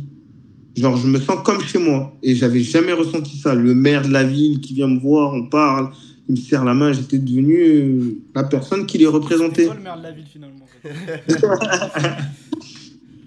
De là en plus j'essaye de ramener des gars à moi pour la nouvelle saison vu que je comprends que je vais rester. Je réussis à ramener des gars à moi, donc l'équipe elle est costaud. D'ailleurs, elle se porte bien, je suis toujours l'équipe. D'ailleurs, pour vous dire, je l'ai enlevé, mais tout à l'heure, je me suis entraîné. Je m'entraîne encore avec les maillots du club de Bulgarie. Souvent, on me voit m'entraîner avec. Je me suis battu pour mettre les noms derrière le maillot. Je n'avais jamais eu les noms derrière le maillot du club. Avant ? Ouais. Maintenant, regarde, ils les ont et c'est moi qui me suis battu pour mettre les noms des maillots. Je parlais avec la direction pour développer le club niveau médiatique, le faire plus connaître en France, ailleurs et tout. Genre, il y a vraiment eu, en fait, c'était plus qu'un... Comme ils m'ont donné ma chance et que les supporters et tout m'ont beaucoup aimé, m'ont donné beaucoup d'amour, moi aussi je le rendais, tu vois. Je pouvais aller faire des anniversaires des enfants sans rien demander. J'allais, ils étaient surpris, j'étais la surprise, je ramenais leurs gâteaux, les petits ils étaient aux anges. Il y en a, ils me voyaient, ils disaient, oh! Genre, il y en a, ils respiraient plus et tout. C'est comme si un petit voit Kylian Mbappé, il est choqué. Ben, moi, je vivais la même chose. C'est leur club de cœur. Voilà, tu vois, genre pour eux, c'était un truc de ouf. Ma femme, elle venait, il y en a, ils suivaient ma femme, ils suivaient mon petit frère, ils disaient, ton frère, c'est le meilleur, ton frère, c'est le goût. Il y a des gens, ils faisaient des montages sur TikTok, tu vas sur TikTok et tout, tu trouves des montages de moi. Ils me comparaient à Mbappé, ils disaient les meilleurs qu'Mbappé. Non, c'est là que j'ai compris, être fan, c'est quelque chose en fait. Tu vois. Ah, mais pour de vrai. Après, Jusqu'aujourd'hui, quand j'ai marqué mon but là, il n'y a pas longtemps, mon ancien coach qui m'avait signé là-bas, il m'a envoyé un message. Dès que mon match est fini, j'ai pris mon téléphone, il m'a envoyé un message, il m'a dit félicitations. Donc ça veut dire qu'il a suivi soit mon match, soit il avait la notif. Tu vois. Et j'ai reçu des félicitations des fans encore qui vont sur mes réseaux. Tu regardes dans mes commentaires et tout, il y a des fans bulgares. Tous les jours, sur Facebook ou autre, je reçois des invitations des Bulgares. Il y en a plein qui disent on a du mal à voir le club sans toi, tu vois. Genre, moi, mon but, c'était de les ramener en Ligue 1 et soit d'aller à encore un meilleur club parce qu'il faut aussi vivre avec des finances. Parce que tu prends de l'âge, il faut préparer l'après-foot. Mais s'ils me donnaient beaucoup d'argent, pourquoi partir? Et comment tu te retrouves en Irak? Voilà. En fait, je demande à résilier mon contrat parce qu'il y a quelques retards de paiement par moment en Bulgarie. Bon, un peu comme dans plusieurs clubs, hein, tu vois. Mais à un moment donné, je me dis, j'ai fermé des portes l'été, des meilleurs contrats pour rester dans un club qui est comme un club de cœur pour moi, pour essayer de le monter.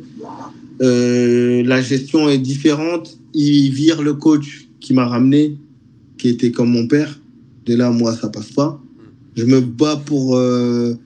Ils veulent ramener un nouveau coach. Je me bats pour voir avec eux pour qu'ils ramènent un coach qui pourrait être bon aussi pour nous, les étrangers. Du coup, je ramène l'ancien coach du Jonathan Nsondé. Parce que je parlais avec Jonathan, il me disait c'est un bon coach. J'ai parlé avec le coach en amont et je me suis battu avec les présidents pour qu'ils puissent le ramener. En même temps, je voyais mon ancien coach en dehors des entraînements. Je parlais avec lui, je lui disais c'est la merde, j'ai envie de partir, t'es plus là, moi si t'es plus là c'est mort. Et pourquoi tu viendrais pas coach adjoint avec le nouveau coach et tout. Je lui balance l'idée comme ça. Et de là, quand ils signent le coach, ils disent le coach qui vient, c'est le coach. Ils disent le nom du coach que j'avais choisi, enfin que je voulais, que je me battais pour. Pourtant, ça ne devait pas être lui. Et le matin même, le mec qui eux voulaient signer, ça se fait pas. Du coup, ils prennent celui-là que moi je voulais. Trop content. Et là, ils nous annoncent et l'adjoint, c'est votre ancien coach. Donc, c'est celui qui est considéré comme mon père. Donc, au final, les deux, je voulais qu'ils viennent. Et j'ai réussi à faire en sorte de les ramener. Donc pour moi, et les présidents, ils viennent me voir, ils me disent alors maintenant, t'es content? Ça y est, t'as ce que tu fais? Et je dis ouais, là, je suis content. Là, oui, et tout. Et du coup, là, on repart, bon délire et tout. C'est pas le président de Lettonie, ça? Ah non. J'avais une grosse complicité avec les présidents de Bulgarie et tout ça. Et après, je leur explique, mais je leur avais dit déjà, l'été, il faut que vous me libérez parce que je ne pourrais pas continuer à vivre en Bulgarie. Si je fonde ma famille, moi, je vais me marier, je vais avoir des enfants et tout. Tu vois, j'ai un objectif avec ma femme qui fait que là, si on reste en Ligue 2, vous avez des problèmes financiers, ça ne va pas jouer en ma faveur, tu vois. Vaut mieux me laisser partir. Là, je vous ai ramené Jonathan. J'ai réussi à ramener Kevin Bemanga aussi, qui était très bon. Vous avez de quoi faire pour monter en Ligue 1. Laissez-moi partir. Et au début, ils ne voulaient pas et tout. Et l'hiver, ils ont fini par accepter, tu vois. Difficilement, très difficilement, parti un peu dans les tours, tu vois. Dû laisser de l'argent, beaucoup d'argent, les derniers contrats, les derniers salaires, des trucs comme ça, tu vois. Mais en gros, tu payes ta liberté, tu vois ce que je veux dire. Mais bon, ça fait mal, mais vas-y, je l'accepte. Du coup, très dur. Franchement, c'est la première fois de ma vie où je peux dire je suis triste, même j'en pleure. Je pars, c'est ma décision, mais je pleure. Parce que je dis au revoir, je fais mes au revoir, et c'est dur de dire au revoir à des gens que t'aimes, tu vois. Et qui t'aiment. C'est les sacrifices qui fait que... C'est ça. Pourtant, j'étais bien, mais tu peux pas vivre d'amour et d'eau fraîche, tu vois, à un moment donné. Pour la sécurité financière, ouais. Ça fait la différence aussi, tu vois. Et du coup, l'Irak te les a... Ouais, du coup, j'ai plein de pays qui me contactent et tout. Et au final, le coach d'Irak, il me contacte sur Instagram, il m'appelle, il me dit ouais, j'ai une équipe, ils sont derniers en Irak, mais ça paye et mon but, c'est de maintenir le club. Je pense qu'on peut le maintenir. Si tu viens, tu vas pouvoir marquer des buts, tu vas pouvoir te montrer. Et ici, il y a beaucoup d'argent en Irak. Donc, tu peux finir les 6 mois, on te propose un très bon contrat. Et l'été, tu pourras signer un plus gros contrat encore. Je dis, ah ouais? Il me dit, ouais, et tout ça. Du coup, là, je regarde toutes les offres que j'ai et tout. Je regarde leur offre. Je dis, putain, mais il y a un monde. Je dis, ah ouais, ils ont vraiment autant d'argent, mais est-ce que c'est sérieux? Est-ce qu'ils vont vraiment payer et tout? Ouais, t'inquiète pas, tu viens, dès que t'arrives, boum, prime de signature et tout, tout ça. On s'est posé la question, le contexte géopolitique, il n'est pas rentré dans la discussion. Est-ce que ça te faisait peur? Si, en fait, Peur, non, parce qu'en vrai, quand tu regardes, j'ai jamais eu peur de bouger, si tu regardes bien mon parcours. Mais Là, c'est que l'Irak, je me demande- c'est un contexte différent comparé c'est au ça. Pakistan. Je me disais, est-ce qu'il y a encore des problèmes ou pas? Je me suis renseigné hein, avant de dire oui ou autre. J'ai regardé, la guerre était finie, ça faisait très longtemps. Le pays, la Ligue 1 de chez eux a été repris par la Liga espagnole. Donc, vu que c'est géré par la Liga espagnole, je me suis dit, bon, peut-être que finalement, en fait, Eh ben, j'ai jamais entendu parler de ça. tu vois, je me suis dit, c'est pas n'importe quoi. Ça se professionnalise. Ouais. Tu vois, je regarde les vidéos des gros stades, comme tu peux trouver en Ligue 1 en France, il y a la VAR, tu vois, genre, c'est... C'est mieux qu'en Ligue 2 le truc, hein, quand même. Hein.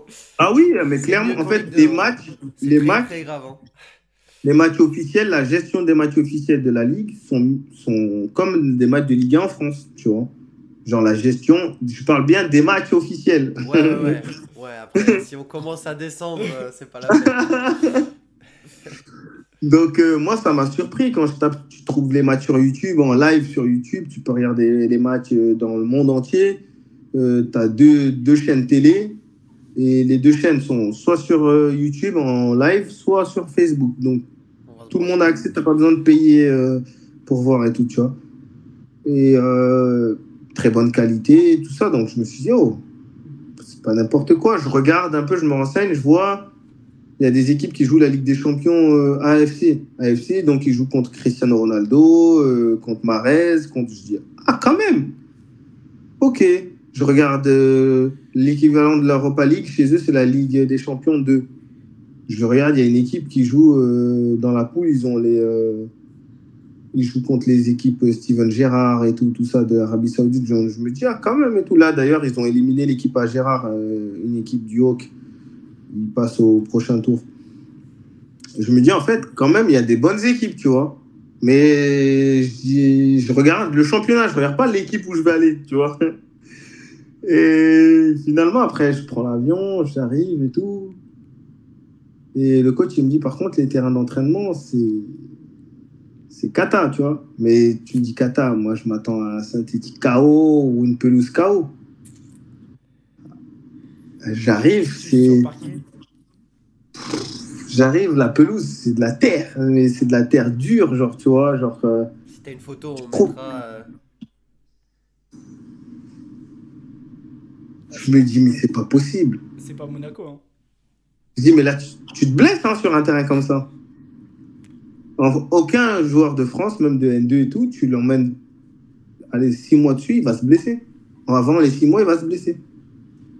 Donc de là, je suis choqué, tu vois. Ça m'énerve, mais je prends sur moi. Je me dis, bon, vas-y, écoute, qu'est-ce que tu veux que je te dise? C'est comme ça et tout, t'as fait des décisions. Juste avant, je me suis marié, tu vois. On veut fonder une famille avec ma femme et tout. Donc, tu vois, il y a des critères que tu dois remettre en question. Tu fais des sacrifices. Tu joues plus pour toi. Là, on te propose vraiment beaucoup d'argent. Personne ne te donne ça en Europe aujourd'hui. Tu fais quoi? Tu commences à mettre la famille à l'abri ou tu chipotes? Sachant qu'en plus, si tu joues bien, tu peux te faire repérer par un meilleur club ou un plus gros club qui va te proposer encore beaucoup plus. Aller chercher quelque chose.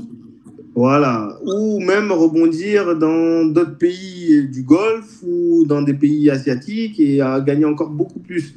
Donc là, tu t'ouvres une porte sur un milieu que tu n'as jamais expérimenté.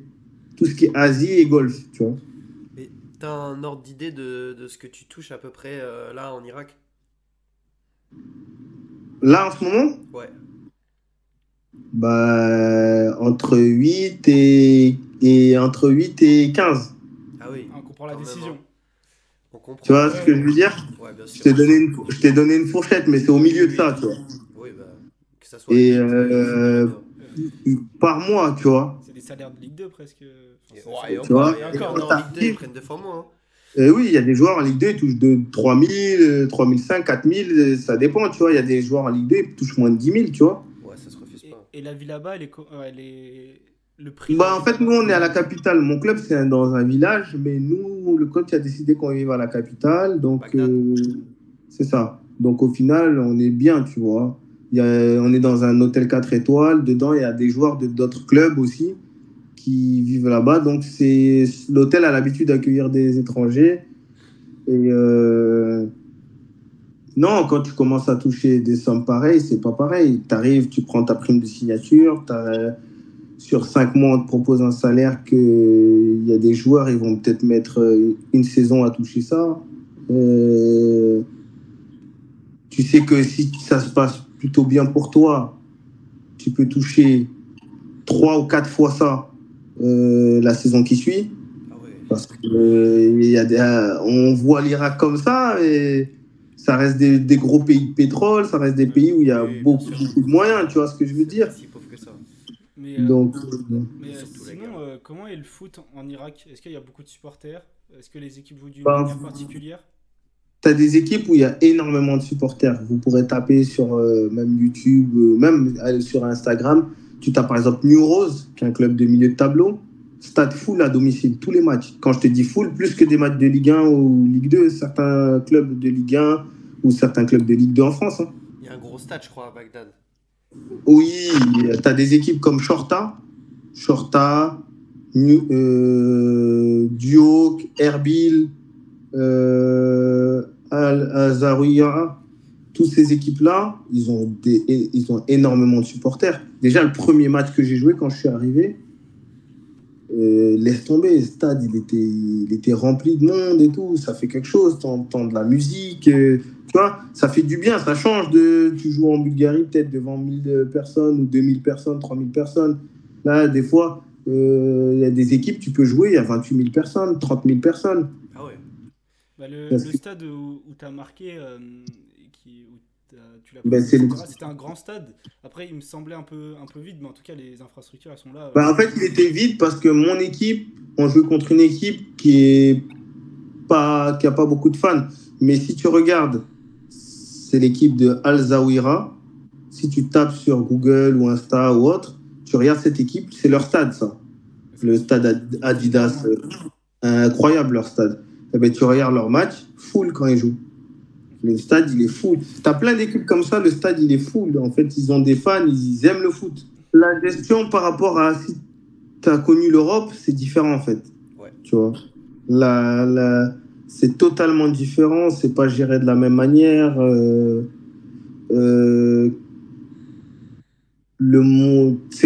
En fait, tu es dans le monde pro, mais c'est vraiment géré différemment. Tu vois. En pro, par exemple, en Bulgarie, j'arrive le matin, j'arrive habillé comme ça. J'arrive à l'entraînement, j'ai mon vestiaire, je vais au vestiaire, j'ai ma place, j'ai mes crampons, ils sont déjà prêts, j'ai mes chaussettes, tout est prêt. J'arrive, je me change, je me prépare, je vais sur le terrain, je m'entraîne, je mets tout dans un bac, je vais en soins, tu vois. J'ai pas, en tout cas, dans mon club, les autres clubs, peut-être ils les ont, tu vois, mais moi, mon club, c'est pas comme ça, tu vois. Là, c'est... tu as tes affaires à toi, tu t'habilles à l'hôtel, tu vas dans le minibus, vous allez à l'entraînement, tu arrives sur le terrain d'entraînement, tu es déjà prêt, tu t'entraînes, tu rentres à l'hôtel, et tu te laves à l'hôtel. Tu vois ce que je veux dire? C'est pas... C'est différent, ouais. C'est pas du tout géré de la même manière, tu vois.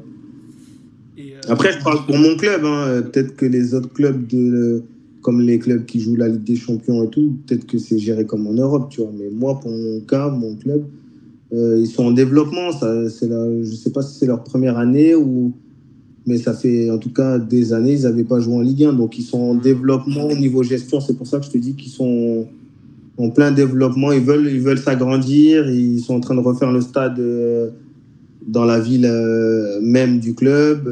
Ils essaient Diala, ils essaient d'évoluer. En fait, c'est un club qui est en évolution, si tu préfères.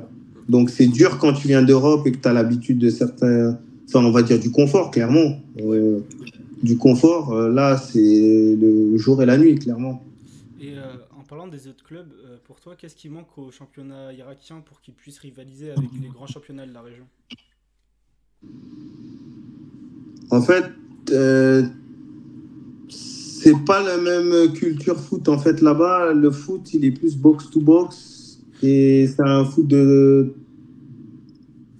direct, si tu vois ce que je veux dire. tu vas pas avoir le. Ils vont pas forcément jouer en mode tiki-taka ou poser le jeu, création. Long ballon. Long ballon, tu vois, comme par exemple sur mon but, long ballon devant, et après tu dois faire quelque chose pour marquer et tout, tu vois, ça joue plus comme ça, tu vois, c'est beaucoup. En fait, c'est dur. C'est dur, pas que le niveau il est dur, pas que les joueurs ils sont trop forts ou autre, c'est dur quand tu as l'habitude de jouer en Europe. Le football il est différent. En Europe, ça va être tactique, les déplacements, tu sais que dans cette zone-là, c'est toi, tu sais que tu vas faire tel appel, on va te la mettre comme si. Et là-bas, c'est pas du tout pareil. Là-bas, il faut que je m'adapte à un nouveau football, tu vois. C'est pour ça que là, on va dire, j'étais dans ma phase d'adaptation. Et là, je vais essayer, maintenant que je commence à comprendre comment ils jouent, je vais essayer de plus m'adapter à leur style de jeu pour pouvoir être plus décisif. Et tu comptes rester combien de temps là-bas du coup? Moi, mon contrat est fini le 30 juin. Ouais. Donc, je ne sais pas encore sur l'avenir quoi faire. Là, à court terme, mon but, c'est de maintenir le club. Parce que si on y arrive, c'est comme un exploit. On arrive, ils étaient derniers, pas de victoire depuis le début de saison. Là, on arrive à faire des victoires, on arrive à accrocher des nuls contre des grosses équipes. Donc, si on réussit à maintenir le club, c'est un exploit qu'on aura fait et on sera bien vus, nous, les nouveaux joueurs. Une statue cette fois-ci. Ouais, tu vois. Donc, je sais pas, en fait, soit partir du pays, donc explorer un nouveau pays, une découverte, je sais pas encore où, hein, peut-être en Asie, ça pourrait être des pays comme Thaïlande, Vietnam, Chine, Japon, je sais pas, tu vois. Soit les pays du Golfe, soit en cas de bonne offre, peut-être prolonger en Irak. Est-ce que ce serait dans mon équipe ou une autre? Je sais pas, mais après, il y a de fortes chances que si je reste en Irak, c'est qu'il y a un bon truc à jouer, tu vois. Donc, peut-être une équipe plus haut qui joue peut-être quelque chose et qui propose quelque chose que peut-être que je pourrais pas dire non, tu vois. Pour conclure un peu, même si tu as encore le temps, hein, est-ce que tu as déjà des idées pour ton après-carrière? En fait, j'ai plusieurs idées, donc ça dépend vraiment. Là, pourquoi aussi je fais ces choix-là de carrière? C'est parce que, vu que je suis en train de fonder ma famille, il faut que je puisse mettre assez d'argent de côté pour pouvoir soit ouvrir des choses, soit être entrepreneur, en tout cas, tu vois, patron de quelque chose. Je réfléchis encore sur quoi pour pouvoir faire les bons choix et pas jeter de l'argent dans tout et n'importe quoi. Et je patiente aussi un peu parce qu'en fonction de là où je vais aller, je parle par rapport au niveau foot, peut-être que je vais tellement bien me sentir là-bas que je vais pas forcément vouloir partir. Je te dis un exemple con, je te dis un truc au pif, si c'est en Thaïlande ou si c'est au Vietnam ou au Japon ou je sais pas où, mais si je finis par exemple, je vais dans un club là-bas, que la vie est bien et que je reste jusqu'à la fin de ma carrière, à tout moment derrière je me recycle en tant que recruteur du club et vu que j'ai beaucoup bougé, que j'ai des contacts un peu partout, et je connais aussi des bons joueurs en France qui n'ont pas cette chance de signer pro. En France, parce que tout le monde sait comment c'est fermé, c'est compliqué, qu'il y a énormément de bons joueurs. Donner aussi cette possibilité à des joueurs d'explorer l'étranger, mais en ayant vécu certaines choses, faire en sorte qu'ils ne vivent pas la même chose. Donc je ne dirais pas agent, parce que agent, c'est compliqué, sauf si tu pètes la pépite. C'est sûr que si tu pètes un Yamal, ta carrière, elle est lancée en tant qu'agent, tu vois. Mais combien existe de joueurs comme ça? C'est compliqué. Je dirais plus un rôle comme directeur sportif ou un rôle de entraîneur des attaquants. Pas entraîneur même, parce qu'entraîneur même, si ça se passe mal, on te dit ciao, tu vois. Tu veux plus travailler pour un club en particulier plutôt que d'être au service de plein d'autres gens. C'est ça. Ok. Ce serait mieux parce qu'en fait, tu aurais un salaire fixe. T'es stable, ouais. Tu vois, tu es stable, tu as un endroit. Si tu t'y plais en plus dans la ville, je te disais la Thaïlande parce que c'est un beau pays. Si il fait bon vivre, un exemple, tu joues 5-6 ans là-bas pour finir ta carrière, tu es en place dans le club, tu deviens directeur sportif, c'est un exemple, hein, tu deviens directeur sportif du club, ben, tu peux ramener des joueurs de français qui sont très bons mais qui joueront peut-être jamais en pro. Tu leur donnes cette opportunité-là avec des bons contrats et derrière, tu peux les revendre ou autre. Et toi, tu as une stabilité, tu as un réseau français que eux n'ont pas, peut-être un réseau aussi bulgare, peut-être un réseau, en gros, un réseau européen que eux n'ont pas forcément la main dessus. Donc, soit directeur sportif, soit même scout pour le club, tu vois, qui te permet de pas forcément rester en Thaïlande, qui te permet de pouvoir aller dans certains pays pour pouvoir aller voir les joueurs et si un te plaît, négocier au nom du club. Et toi, tu prends toujours ton salaire, un salaire assez conséquent pour pouvoir vivre, tu vois, assumer ta famille. Et ça, c'est un truc qui pourrait me plaire, tu sais, dans le milieu en tout cas dans le milieu du foot, quoi, que ce soit coach des attaquants, parce que j'étais attaquant, donc pour parler sur la confiance des joueurs, pour le mental, parce que c'est le plus important, je trouve, dans le foot, les mettre en confiance, surtout pour les joueurs offensifs, soit en tant que directeur sportif, soit en tant que scout, mais tu vois, à des postes où j'ai quand même une relation humaine, parce que je suis quelqu'un qui aime beaucoup l'humain, tu vois. Donc j'ai besoin de comprendre le joueur, parce que j'ai été joueur et je sais ce que c'est, tu vois. Donc moi, je vais vraiment vivre ce...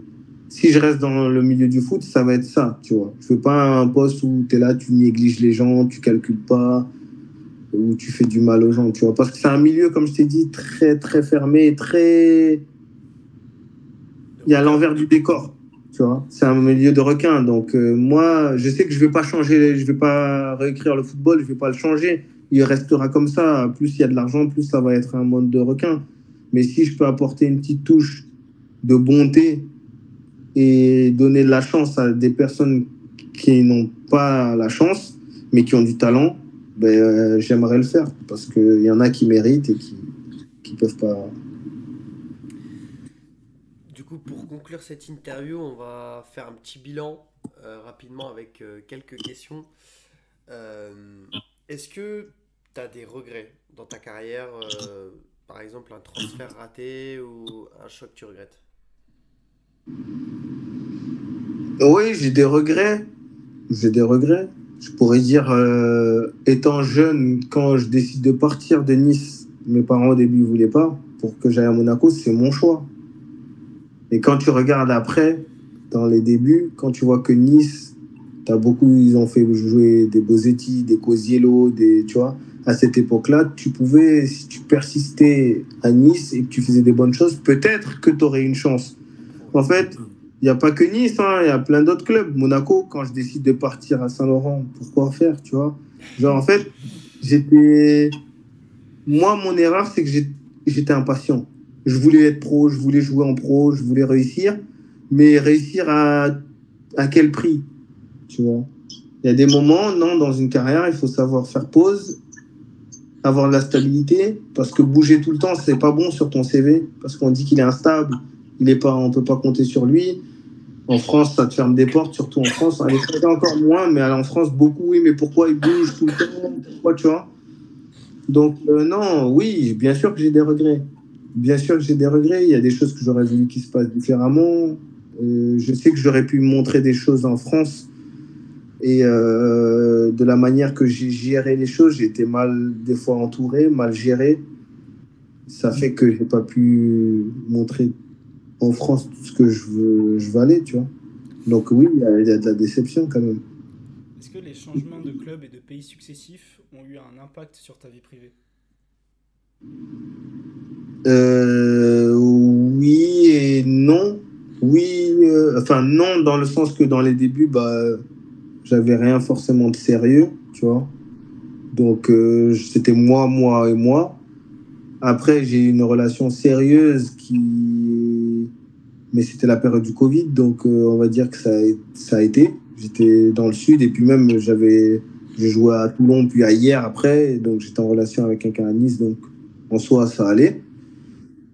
Et oui, aujourd'hui, ça a un impact parce que bah, ma femme, bah, maintenant je suis marié et je suis loin d'elle. Et, Ah, du coup, et ta famille, enfin, ta femme et tes enfants t'ont pas suivi en Irak? non, non, je vais pas ramener ma femme en Irak, avec tout le respect que j'ai pour l'Irak quand même, mais elle a un bon travail en France et puis tout dépend, même si financièrement, oui, je peux me permettre, mais je pense que je veux quand même une certaine stabilité pour elle, dans le Ouais. sens que si je l'emmène en Irak, à part rester à l'hôtel, elle va rien faire. Hmm. Et c'est pas un pays où elle peut se balader. C'est pas un pays dangereux, hein. Je suis même plus en sécurité là-bas qu'en France, hein. On va pas me voler, il y a pas de problème sur ça. Mais qu'est-ce qu'elle va faire là-bas? C'est ça le truc. Ouais. Tu vois, demain tu me dis t'es en Thaïlande, ben il y a plein de choses qu'elle peut faire en Thaïlande. Il y a énormément de Français. Peut-être même elle peut travailler. Peut-être que là-bas en Irak elle va travailler où, dans quoi, tu vois? Là, il y en a pas beaucoup qui parlent anglais. Français n'en parlant pas, tu vois. Donc, il y a des pays, oui, que je peux me dire, oui, je ramène ma famille, il n'y a pas de problème. Demain, tu joues à Dubaï, tu joues en Arabie Saoudite, tu peux ramener ta famille, Ouais. tu vois. Tu joues au Japon, tu peux ramener ta famille. C'est des pays où elle peut s'adapter, tu vois. Mais un pays comme l'Irak, c'est un peu compliqué, plus pour l'adaptation, tu vois. En tout cas, on lance un avis au club thaïlandais s'il cherche un numéro 9. Avisez-moi. En tout cas, je dirais pas non, en tout cas, parce qu'il fait bon vivre, tu vois. Quel âge... Thaïlande, le golf, hein, le golf, on dit pas non aussi. Mais en tout cas, l'Asie et le golf, c'est vrai que c'est aujourd'hui, c'est plus ma priorité, tu vois. Quel a été le pays où tu t'es senti le mieux accueilli et le plus aimé? Ah, je dirais Bulgarie, Ouais, hein, quand même. Logique. Aduna Vroussé. Ouais. Qui est le meilleur joueur avec qui tu as joué et contre qui tu as joué? Le meilleur joueur avec qui j'ai joué, euh, entre Klose, je peux mettre Klose, je peux mettre Guy Lavogui. Sponsorisé. Euh, hein? T'as joué avec deux De bons joueurs Lensois, passés ouais. par Lens, Guy Lavogui et Klaus. Ouais. Donc, ouais, on va dire pour que plus de gens connaissent, enfin, c'est plus connu, on va dire les plus connus et qui sont vraiment talentueux. Parce qu'après, tu as des mecs comme Grieb qui est balle au pied, c'est incroyable aussi, qui est un peu moins connu, mais c'est très. Mais non, franchement, il y a eu des gros joueurs, tu vois. Contre qui j'ai joué et que j'ai pas joué avec lui, contre qui j'ai joué. Bah, j'ai joué contre Cosillo, j'ai joué contre Amavi. Un Cosillo, J'ai- là, bah, on a vu qu'il avait pris Il est des à buts. Grasse en ce moment, je crois, non? Non, il est au Non, Népal. Il est au mais Népal. il devait s'entraîner avec toi, Koziello, au début d'année, non? Il s'entraîne avec Grasse. Non, là, Non, là, il a signé au Népal. il a signé au Népal. Ah ouais? Ouais, Ouais. ouais, je te jure. C'est-à-dire Vraiment? ouais, je crois que Ouais, par il contre, vient de signer. c'est un petit contrat, mais ouais, il a signé au Il a Népal. signé à une ou deux semaines. Je savais pas du tout. Et ben voilà. Euh, ouais, contre qui j'ai joué? Putain. Après, j'ai joué aussi des bons joueurs. J'ai joué des joueurs du Ludo Goretz. J'ai joué un joueur au Ludo Goretz. D'ailleurs, il n'est plus au Ludo Goretz. Il joue, en Argentine. Maintenant, il vient de gagner le championnat d'Argentine. Ah, c'est un crack. Erwan? Rick, Rick, oui. Voilà. Rick, ouais. incroyable. En Europa Lui, League, il faisait du gras. oh là là, oh là Ouais, là. ouais. Il est jeune en plus, lui, hein. 2001, je pense, un truc comme ça, ou 2002. Ah, c'est une pépite. Rick, juste. Comme ça. K. Non, Rick. c'est K. Il joue à Ludo Goretz et là, maintenant, il joue dans une équipe en Argentine. Ouais, ouais, Ils ont gagné. ouais. Ben, justement, c'est l'un des rares Brésiliens qui joue en Argentine. C'est incroyable, ça, hein. Quand j'ai vu qu'il a signé en Argentine, j'ai dit pourquoi Ouais, c'est lui, l'Argentine c'est n'est pas lui. le Brésil? Super fort. Ouais. Vraiment. Ils ont 6 posé. millions de transferts, Ouais, ouais. 6 briques, ils ont posé sur lui. Hein. Pour Ludogorets, c'est T'imagines? pas mal. Hein. Et c'est pas Non, des laisse trucs que tu tomber. vois tous les jours en Bulgarie, hein. Ah ouais, déjà. Bah, déjà, eux, Ludogorets, ils avaient mis, je crois, 600 000 sur lui, c'est déjà beaucoup. Ouais. Pour eux, mais ouais, 6 millions, c'est une vraie vente. Hein. Et je pense que c'est ouais, je pense que ce qu'il fait, balle au pied et tout, tu vois qu'il est facile, tu vois. Après, j'ai joué d'autres top joueurs et tout, tu vois, mais lui, vraiment, vu son âge et tout, putain, ça m'a surpris même qu'il aille en Argentine parce qu'il pourrait signer dans des top clubs européens, mais après, c'est un Brésilien, donc je pense qu'il préfère être dans l'Amérique du Sud, tu vois. Pour toi, c'est quoi la meilleure ambiance ou le meilleur stade que tu as connu? Hmm, la meilleure, c'est-à-dire niveau fan et tout, tout ça, Ouais. que j'ai joué ou même que je suis allé, tu veux dire? Bah, C'est que mieux où tu as t'as joué, joué. oui, voilà. Ouais. Où j'ai joué,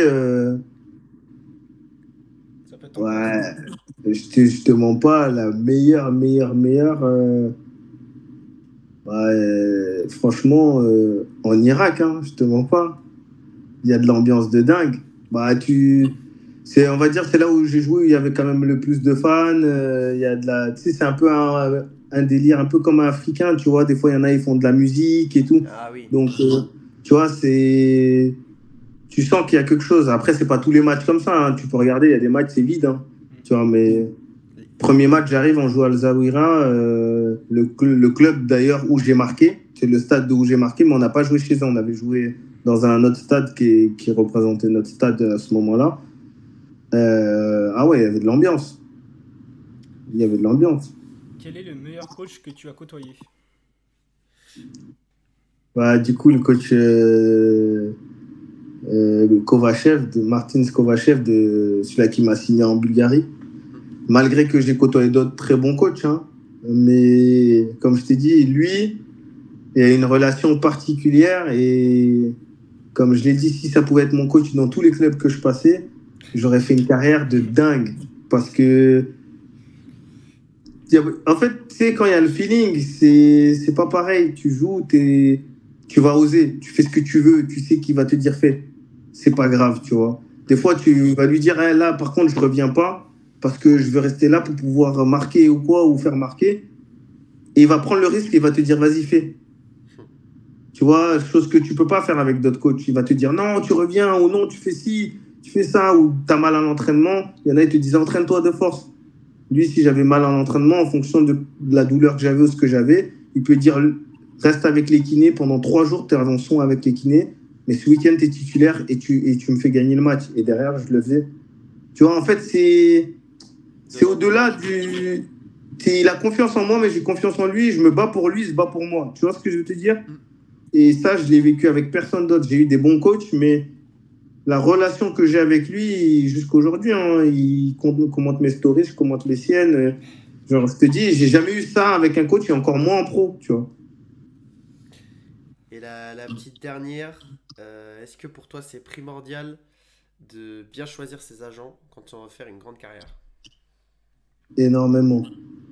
Parce qu'un agent, ça peut détruire ta carrière. J'ai pu te le dire dans le cours de notre discussion, que j'avais signé avec des agents.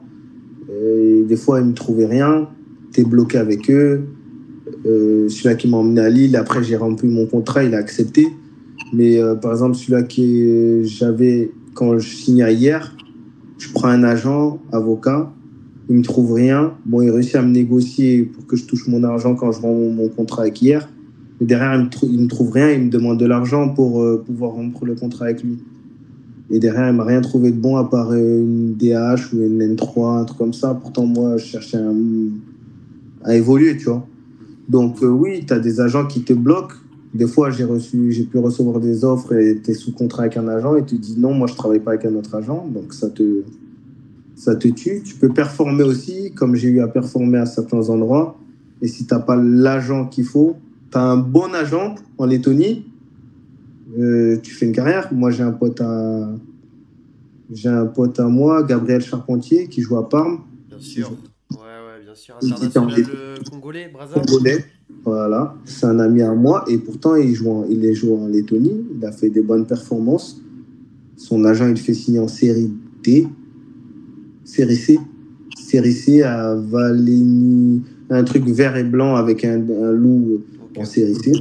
Il fait un bon début de saison, il se fait les croisés. avec les croisés, il fait signer en Liga, en Serie A. Chapeau. Chapeau. Et, et c'est un top joueur, lui. Hein. Mais combien de joueurs ils signent de Série C à Série A en venant de Lettonie? Déjà, de Lettonie, tu signes pro en Italie, en Série C. Et de Série C, tu commences le début de saison, tu fais des bonnes performances, tu te fais les croisés. Avec les croisés, tu signes en Série A. Ça n'existe pas, ça. Ah, l'histoire est belle. Après, de là, tu es prêté en Série B, il revient des croisés, il joue, il fait des bonnes performances. Là, il monte avec, je crois, Parme, ils sont montés en Ligue, en Série A. Il est monté avec eux, un truc comme ça. Ouais. Mais tu vois, ce que je veux te dire, le joueur, il est bon. Il n'y a rien à dire. Mais l'agent derrière, il est bon aussi. Ouais. Tu vois, si tu as le bon agent, après, il suffit juste d'être bon. Il y en a, même si tu as le bon agent, il suffit juste de jouer. Même pas forcément être bon, juste jouer. Tu vois. Donc, l'agent, oui, c'est. Si tu as un agent qui a du poids, ça fait une carrière. Hein. Si toi, en plus de ça, tu es bon, ben, c'est encore mieux. Tu vois. C'est tout pour cette consultation. On espère qu'elle vous aura plu. Quant à nous, on se retrouve très bientôt pour un prochain épisode. À plus.